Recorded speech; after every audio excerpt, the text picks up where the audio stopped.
Well, good evening, Kairos. How are we doing tonight? We doing good? Well, it's always a hard segue from announcements to preaching, but we're going to do it anyway tonight. Tonight, we're continuing our study on how to handle stress and anxiety by having emotional resilience. And I believe that God's going to do something really powerful tonight as we dig into Joseph's story and find some skills that will help us be people who overcome stress and anxiety. Because here's the deal, every single one of us in this room deals with anxiety at some level.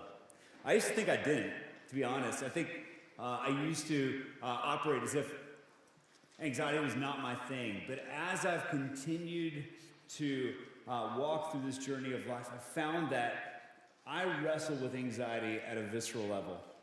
And one of the questions I find myself asking over and over again is this: what happens if the worst happens? Have you guys ever done that? You start thinking about the worst thing that could happen in the moment.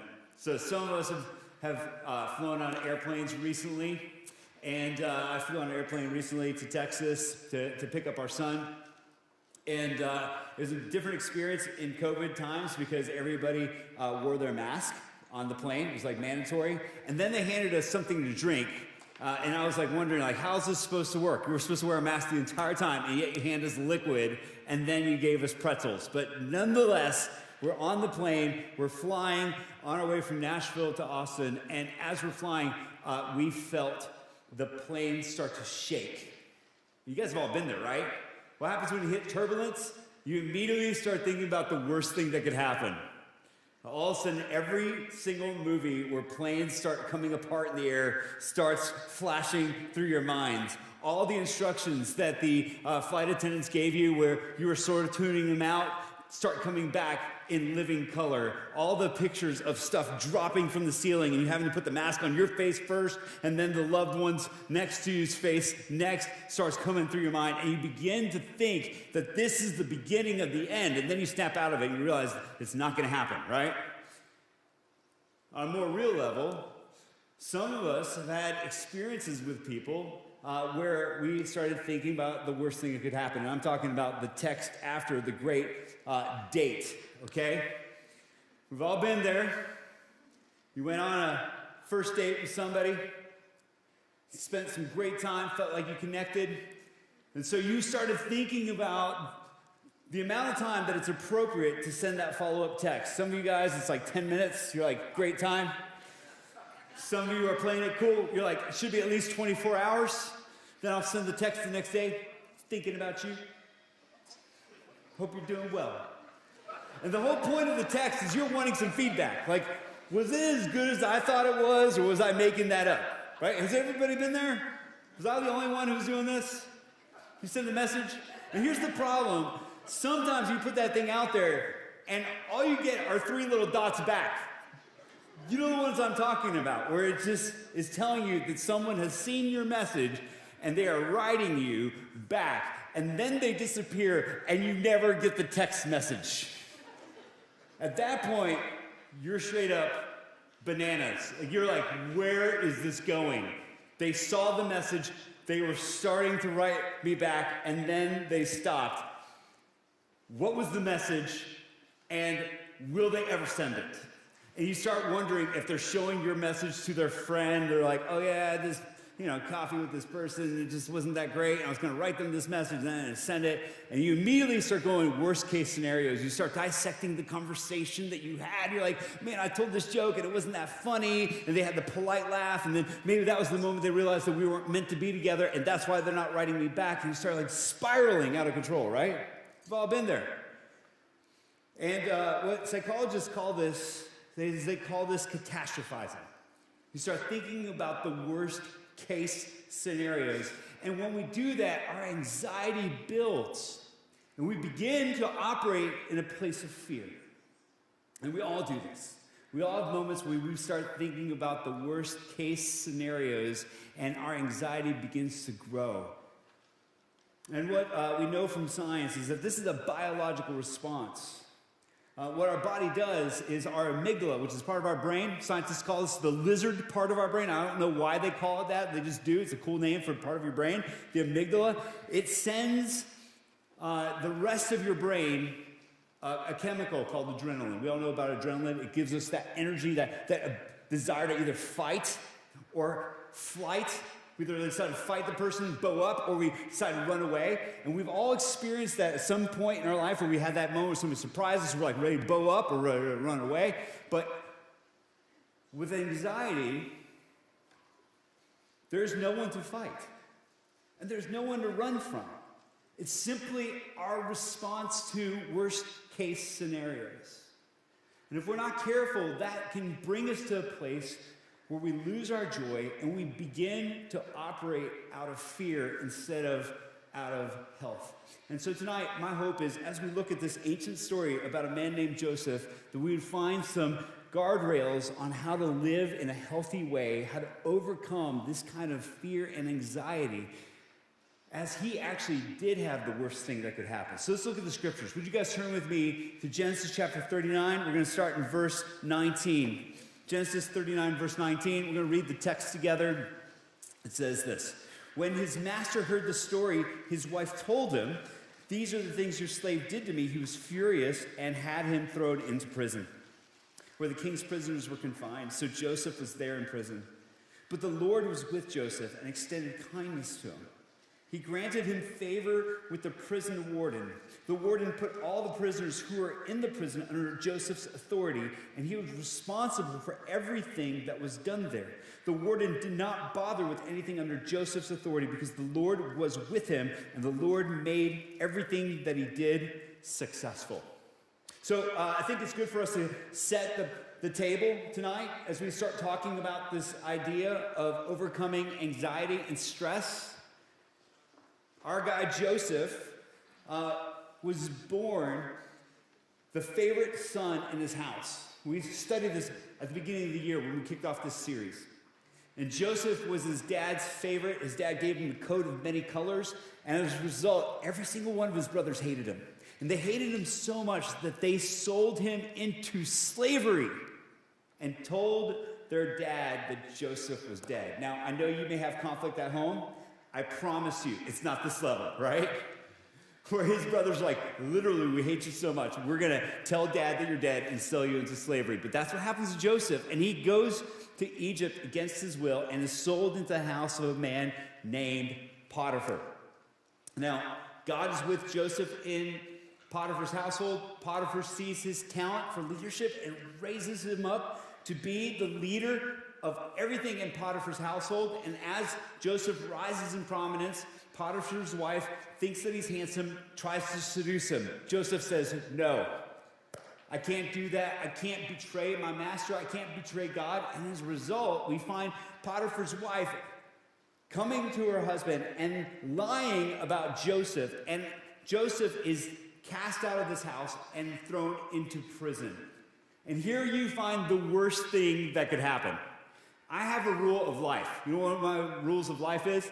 I don't go to prison for anybody, okay? It's a small rule. I've visited people in prison. I've had friends who've gone to prison, but I don't ever want to go there. And I think it's important for us as we talk about this story to define one term, because you're going to hear this over and over again as we study the scriptures. And this concept of prison. For Joseph, it really was that he was thrown into prison. And I know there's some of you in this room who may have been in prison before, and you know that that's not a great place to be. But tonight, as we talk about this idea of prison, we're going to expand it, and we're going to talk about prison as a place, as a moment in time that we don't want to be in. So we can all relate to the fact that we've had times where we're just like, I'm over this. I'm out. Right? Some of you are in that right now. You're like, literally, could the Lord move and I could be at a different stage of life? You're ready to step in the next stage, whether that's out of singleness and into marriage, or out of this moment where you haven't had children yet, but you want to have children, or you're ready to move out from a place of loneliness and have friends again. Or maybe you're at a time where your health is holding you back and you want to step out of it, but whatever that moment is that's holding you back, it feels like prison. It feels like a place you don't want to be in anymore, and you want to leave it. And here tonight, we're going to see Joseph experiencing some things that give him freedom even while he is under lock and key. And we're going to see three principles tonight that will give us freedom as well. The first is this, is that God's presence is in the prison. Hear me now. God's presence is in the prison. And I know that you may go, well, how's that possible? And I know that sometimes when you feel in prison, you may feel like you're all alone.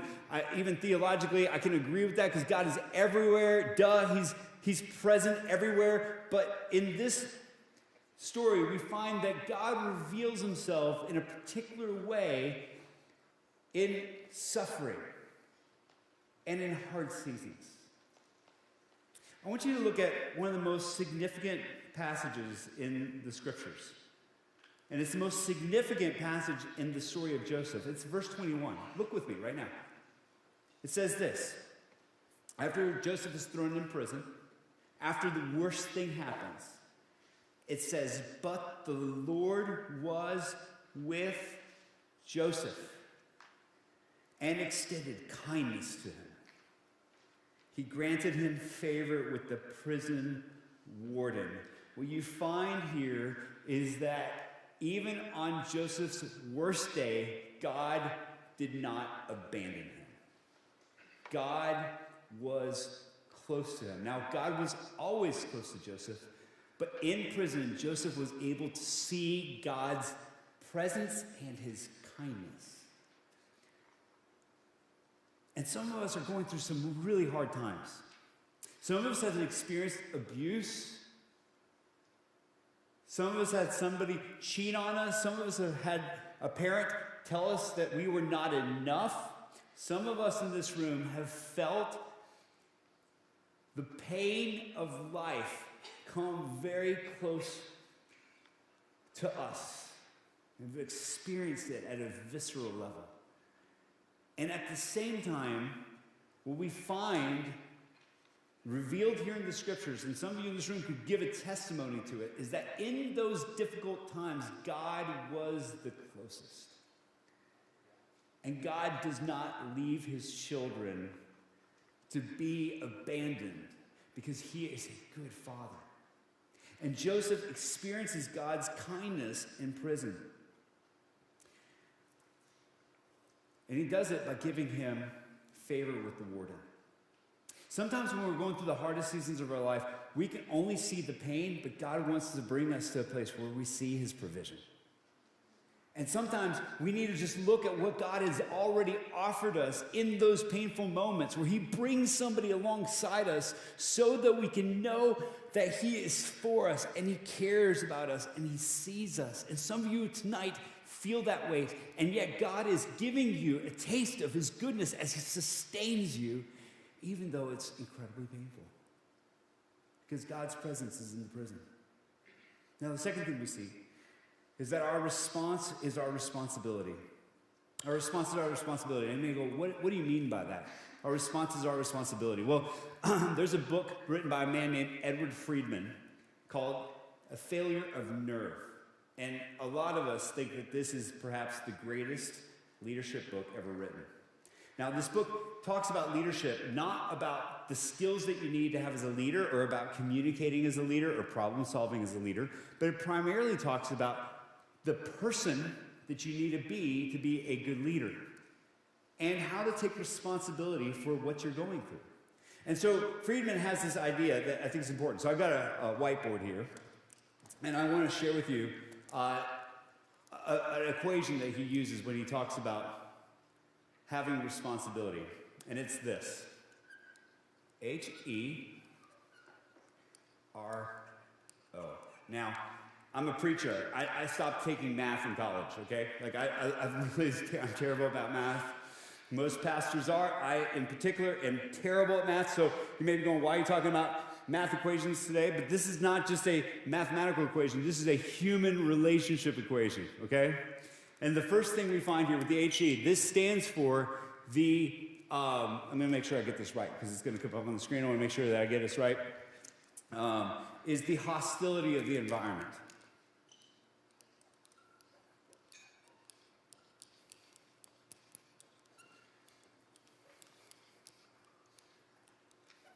But make sure I get that E right there.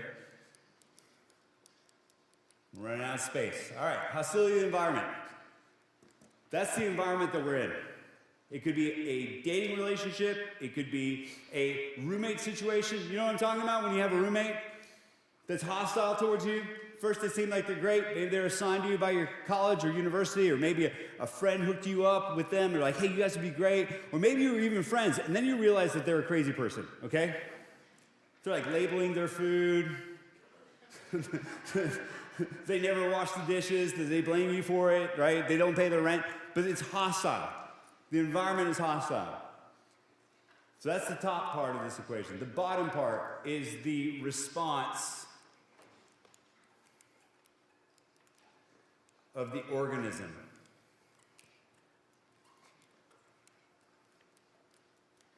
And what freedom defines as an organism is a person, it's a company, it's a group of people, okay? But for our purposes, we're talking about you and me. And what we find when it comes to our understanding the world and how we deal with stress, a lot of us look at how hostile the environment is that we're living in. And we spend most of our energy trying to change it. So if it's a situation that's in our workspace, maybe we have a conflict with our boss, or we have a conflict with a coworker, we can extend our energy to try to change their mind or try to fix them or try to fix the situation. And we ultimately get frustrated because we cannot control the environment. Same thing might be true with your family. Whether that's your parents or a spouse or a child, sometimes you can try to control the other person because the environment is hostile. And so what you've been taught your entire life is that you need to change the environment in order to be successful. And so you start praying about it, you start fighting the other person, you start trying to use guilt trips on them, but none of that works. And what Friedman says, and I think it's important because we see Joseph doing this too, is that what we need to do is we need to take responsibility for our own actions. And we need to take responsibility for our response to the situation. Because we cannot control the environment. What we can do is we can control our response. We need to work on who we are and how we are going to respond to the moment, because we cannot change the environment. And that's what you see Joseph doing here in this story. I want you guys to see what Joseph does. Joseph is thrown in prison, right? God extends kindness to Joseph. And everything I think in Joseph's heart may have been that he wants to run away, or he wants to rage against the injustice of this lie that's thrown him in prison, or maybe he wants to turn his back on God. But instead, what does he do? He accepts responsibility for the moment and takes advantage of what God has offered him, which is to do the work that's in front of him. And he begins to manage the entire prison. That is being someone who's emotionally resilient. He doesn't try to have a prison revolt. He doesn't try to escape. He doesn't start advocating for prison reform. He simply takes the next step that's in front of him, which is to take the responsibility given to him by the warden and administer the prison well. You see, many of us, when something that is difficult or hostile happens to us, we immediately start trying to figure out how we're going to control it. I'm going to tell you guys a story that I think is personal. I've not really shared this a lot with people, but when Tabitha and I were newlywed, we were so in love, and we just enjoyed that first season of being married, and we were fired up to finally found each other. And then one day, I got a call from her boss saying that I needed to go meet them at the ER at Vandy, because my wife had an episode that they were really worried about. And my wife is really healthy. She eats as healthy as you possibly can. She likes to exercise. She's somebody who's like the picture of health. And so it was scary to hear that. So I rolled down in there at Vandy, came in, and the doctor told me that they were going to be checking to see if she had a brain tumor. Okay? So in that moment, guess what I started doing? I started thinking about all the worst case scenarios, right? This is what you do. You start thinking like, oh, okay, so they're going to tell us that there's a tumor today, and then we're going to start going to chemo tomorrow. They may do surgery, and then she's going to die, right? Then I started thinking about all the things I would do after my wife was dead. How messed up is that? I started thinking like, this is how I'm going to feel about God at that moment. This is how I'm going to operate. This is how I'm going to talk to her parents. Like I started just thinking about all the things that I couldn't control. But what I was trying to do was control them with everything that I had. I was trying to control the environment. And I started pleading with God, like, God, would you just please take the cancer away? We didn't even know it was cancer, okay? But the mature thing for me to do in that moment is to not try to control the environment, but to take responsibility for my emotional functioning in the moment, which is simply to be present and to look for God's kindness and his presence in the middle of the prison. Some of us are going through times that are so painful and so difficult, and we rage against the moment, we rage against the environment, and God is saying, I'm here with you in the moment, because this is something we know about Jesus, is that he does not outsource his presence. Jesus climbs into the messiest parts of our life and our story, and he enters into it because he knows us and loves us and is for us. And sometimes the most painful parts of our story, the most hostile environments, are the times that we see his kindness and his goodness and his presence the most clearly. We know that he is good. Which brings us to the last principle that we're going to find in this text, which is the path to the palace goes through the prison. The path to the palace goes through the prison. Now, spoiler alert, if you know the story of Joseph, you know that God promised him, he had these dreams of great things that were going to happen to him in his story, and then he told his brothers, which is one of the reasons they throw him into prison, and they throw him into this pit, later sold into slavery, goes to Potiphar's family, and then to prison. But all of that journey was part of a greater narrative that God was going to do in Joseph's life, where ultimately he gets placed as the second most powerful person in all of Egypt. But his path to getting there led him through the prison. And I think many of us can relate, because we have dreams and we have desires and we believe that God has a purpose for our life, and those are all good things. But we can go through moments where we doubt it because of our circumstances. And if we're not careful, we can frame the story in such a way that we feel like we're a failure because we don't have the perspective that God has. See, sometimes for us, life can look like this. We're born, we begin to see some success, we begin to succeed in life. We may have a couple hiccups along the way, and then we kind of like taper off for a moment, and then we hit a cliff. Maybe our health goes down, maybe we have a traumatic experience in our life or our story, maybe things stop breaking in our favor, maybe we have a conflict with a boss, maybe there's something terrible that happens, but we begin now to see our story go only downward. And when we look at our story, we begin then to frame it in terms of failure, because all we can see is this part of the story. And when we talk about our life, we start saying, I don't know if God is for me, because I feel like I'm in prison. But the path to the palace goes through the prison. And in these moments, God is creating character within us that is necessary for our next moment in life. So what if instead of looking at our life as a season of only despair and darkness, where we see the pain of the moment, what if instead we see how God sees it? Because God sees it something like this. And he frames it not only within this green box, but he sees all of it. And when we enter into times of suffering, often we go, God, I don't see any purpose to the suffering that I'm going through right now because I only see the pain. How could you possibly redeem what I'm going through? Do you see? Do you care? And God says, I do see and I care, and I am with you in the middle of it, and I'm going to redeem it. This is why Joseph is able to say at the end of his life, what you meant for evil, God meant for good.